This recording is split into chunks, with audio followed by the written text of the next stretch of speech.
नमस्कार। कभी सोचा है कि हजारों साल पुराना ज्ञान आज की हमारी इस भागदौड़ भरी जिंदगी को सुलझाने में काम आ सकता है? आज हम भगवद गीता के कुछ रहस्यों को समझेंगे और देखेंगे कि ये प्राचीन ग्रंथ हमारी आज की मुश्किलों में कैसे एक गाइड बन सकता है। ऑफिस का प्रेशर, रिश्तों की उलझनें और ऊपर से भविष्य की चिंता, ये सब मिलकर हमें अंदर से थका देते हैं ना। हम सभी इन भावनाओं से कभी न कभी गुजरते हैं और ये जानना बहुत जरूरी है कि इस लड़ाई में हम अकेले नहीं हैं।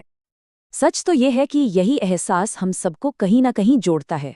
हमारी आज की जिंदगी एक कुरुक्षेत्र जैसी ही तो है, जहां हर रोज नई चुनौतियां हमारे सामने खड़ी होती हैं। पर क्या हो अगर मैं कहूं कि इस जंग को जीतने का राज एक प्राचीन किताब में छिपा है?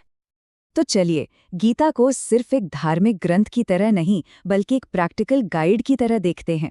एक ऐसी हैंडबुक जो हमें जिंदगी के इस मॉडर्न युद्ध क्षेत्र में सही रास्ता दिखा सकती है। जरा अर्जुन की हालत सोचिए। युद्ध का मैदान है और सामने अपने ही लोग। ये कुछ वैसा ही है जब हमें अपनी जिंदगी में मुश्किल फैसले लेने पड़ते हैं। कृष्ण ने जो रास्ता अर्जुन को दिखाया, वो सिर्फ उसके लिए नहीं था, वो हम सबके लिए है जो अपने अंदर की लड़ाइयों से जूझ रहे हैं। तो सवाल ये है कि गीता हमें इस तनाव से बाहर कैसे निकालती है? इसका जवाब एक बहुत ही पावरफुल आइडिया में छुपा है, कर्म करने की कला। इसे कहते हैं निष्काम कर्म। मतलब अपना काम पूरी लगन से करो, लेकिन रिजल्ट की चिंता मत करो। सोचिए, जब आप किसी प्रोजेक्ट पर काम कर रहे हों तो बस अपना बेस्ट देने पर फोकस करें, इस पर नहीं कि प्रमोशन मिलेगा या नहीं। गीता का ये मशहूर श्लोक इसी बात को कितनी खूबसूरती से कहता है, कर्मण्येवाधिकारस्ते मा फलेषु कदाचन। इसका मतलब है कि हमारा कंट्रोल सिर्फ हमारे काम पर है, उसके नतीजे पर नहीं। और यही सोच हमें चिंता से आजाद करती है और आज में जीने की ताकत देती है। अब इसका ये मतलब बिल्कुल नहीं है कि हम बड़े सपने देखना छोड़ दें, बल्कि ये हमें सिखाता है कि जब हमारी खुशी रिजल्ट पर डिपेंड नहीं करती तो हम बिना डरे अपना 100% दे सकते हैं। और यही आज़ादी ही तो असल कामयाबी की चाबी है। अच्छा, कर्म की कला तो समझ ली, लेकिन ये जानना भी तो जरूरी है कि हमारा मन उस काम पर कैसे असर डालता है। देखिए, गीता हमें अपने मन को समझने और उसे कंट्रोल करने के लिए बहुत पावरफुल साइकोलॉजिकल टूल्स देती है। कभी सोचा है कि ये जो गुस्सा, फ्रस्ट्रेशन, ये सारी फीलिंग्स हैं, ये आती कहाँ से हैं? गीता हमें इसकी जड़ तक ले जाती है और एक बहुत साफ तस्वीर दिखाती है। गीता इसे पतन की श्रृंखला कहती है। ये सब शुरू होता है एक छोटे से ख्याल से। किसी चीज के बारे में बार बार सोचना, उससे अटैचमेंट होता है, फिर वो इच्छा बन जाती है, और जब वो इच्छा पूरी नहीं होती तो आता है गुस्सा। गुस्सा हमारी सोचने समझने की शक्ति खत्म कर देता है और यहीं से इंसान का पतन शुरू हो जाता है। ये एक तरह की वार्निंग है कि हमारे विचार कितने पावरफुल हो सकते हैं। तो फिर इसका सल्यूशन क्या है? अपने मन को जीतना। गीता कहती है कि जो मन हमारे कंट्रोल में है वो हमारा सबसे अच्छा दोस्त है, लेकिन अगर मन कंट्रोल में नहीं तो वही हमारा सबसे बड़ा दुश्मन बन जाता है। चॉइस पूरी तरह से हमारी है। आपको ये जानकर शायद हैरानी होगी कि गीता की हजारों साल पुरानी बातें आज की मॉडर्न साइकोलॉजी से कितनी मिलती जुलती हैं।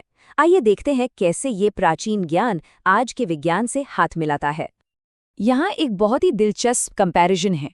गीता 3 गुणों की बात करती है जो हमारे व्यवहार को चलाते हैं। सत्व यानी अच्छाई और संतुलन, रजस यानी जुनून और काम करने की चाहत, और तमस यानी आलस और अज्ञान। कमाल की बात यह है कि ये थ्योरी सिगमंड फ्रॉइड के एड, ईगो और सुपर ईगो के सिद्धांत से कितनी मिलती है। इससे पता चलता है कि इंसान को समझने का तरीका शायद हर युग में एक जैसा ही रहा है। गीता हमें स्थित प्रज्ञ बनने के लिए कहती है, यानी एक ऐसा इंसान जिसकी बुद्धि स्थिर हो। ये वो इंसान है जिसने इन तीनों गुणों के बीच एक बैलेंस बना लिया है, जो सुख दुख में एक जैसा रहता है और हमेशा सोच समझकर फैसले लेता है। चलिए अब एक बहुत ही पावरफुल मेटाफर को देखते हैं जो हमें सिखाता है कि कामयाबी और लीडरशिप के लिए कौन कौन से गुण जरूरी हैं। ये कहानी है एक विजय रथ की। अपनी जिंदगी को एक रथ की तरह सोचिए।